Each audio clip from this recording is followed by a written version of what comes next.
Salut les sportifs, j'espère que vous vous portez bien. Moi, c'est Serge Fortuny. Bienvenue sur ma chaîne YouTube.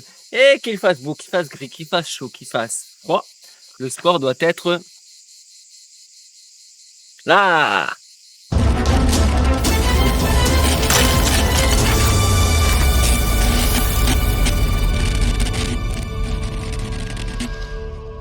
ASICS Nimbus Mirai. Nouveau format, comme vous pouvez le voir, je suis à l'endroit où je viens de faire tout juste mes intermittents. Je suis tout trempé. Mais c'est pour vous donner mon ressenti à chaud, tout simplement. J'ai fait un petit tour en ville, j'ai essentiellement fait du bitume. Pas fait de piste parce que les pistes, on est en plein été, elles sont fermées. Mais j'en doute pas qu'elle, cette Nimbus incroche du feu de Dieu. Très joli, très sobre, mais très design, je dirais. Un petit moment, je vous mets les images là en arrière, on les a vues en avant-première chez ASICS.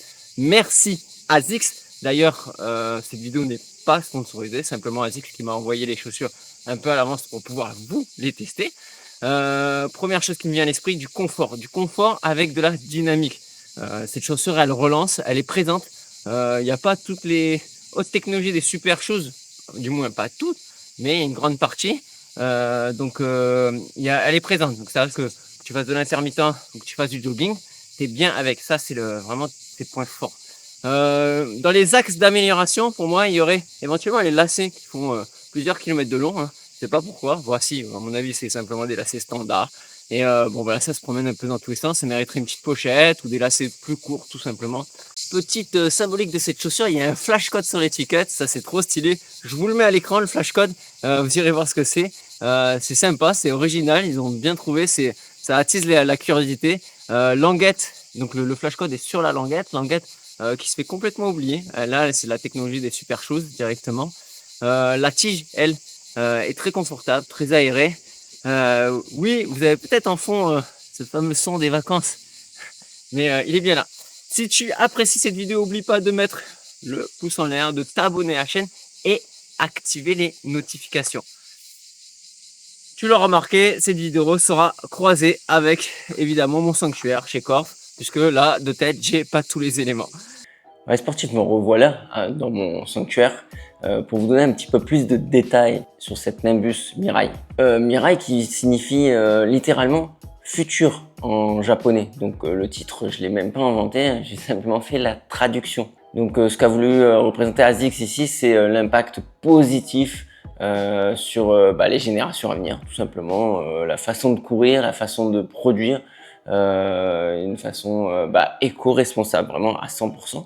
Mais sans pour autant oublier la performance. C'est vraiment le sujet sur cette chaussure.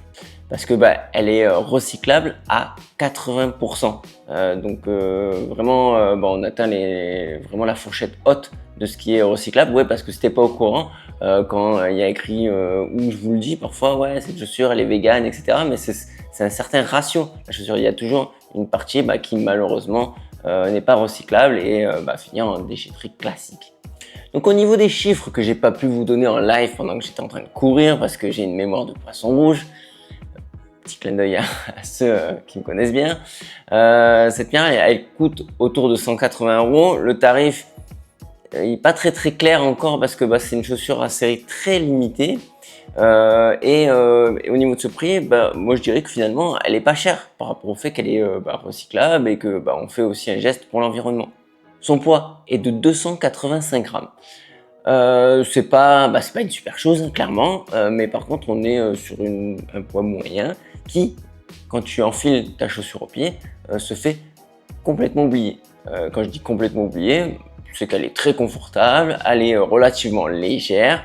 Quand tu veux aller chercher du gros chrono, tu penses pas à cette chaussure. Par contre, si tu te dis je vais aller faire un jogging pépouze et je veux du confort et je veux un petit peu de perf sur une petite distance, oui, alors, pas de problème. Semelle intérieure est amovible, tu pourras mettre la tienne, même si cette semelle est très confortable comparée à la moyenne générale. Elle vient apporter un confort supplémentaire à cette chaussure.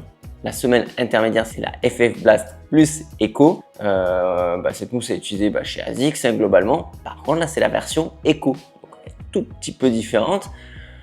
Eh ben, il n'empêche que comme sur une Nimbus classique, tu retrouves absolument tout le confort, la dynamique. Je dirais que même ils ont réussi l'exploit à quasiment à faire le même type de mousse. Donc bravo ASICS. Au niveau de la semelle extérieure, c'est l'hybride ASICS Grip. Ça porte son nom, hybride, hein, tu vas pouvoir un petit peu un peu dans les chemins, essentiellement le bitume. Moi je dirais que c'est plutôt quand même globalement une citadine, hein. Tu vas pas aller faire du trail ni son opposé extrême, constamment de la piste. C'est pas sa destination, hein. Elle est hybride, elle va rester au milieu de tout ça. En action, qu'est-ce que ça donne? Je t'en ai pas mal parlé quand j'étais en extérieur. Elle va être cool pour les sportifs moyens, puisque voilà, destination moyenne. Du jogging au semi-marathon. On va peut-être pas aller jusqu'au marathon, on va rentrer peut-être dans une chaussure un petit peu plus spécifique derrière. Miser sur l'écologie et peut-être sur l'avenir de notre planète, c'est cette chaussure qu'il va te falloir. En conclusion, je te souhaite un très bon running, des bonbons, des saucissons et je vous dis sportez-vous bien surtout.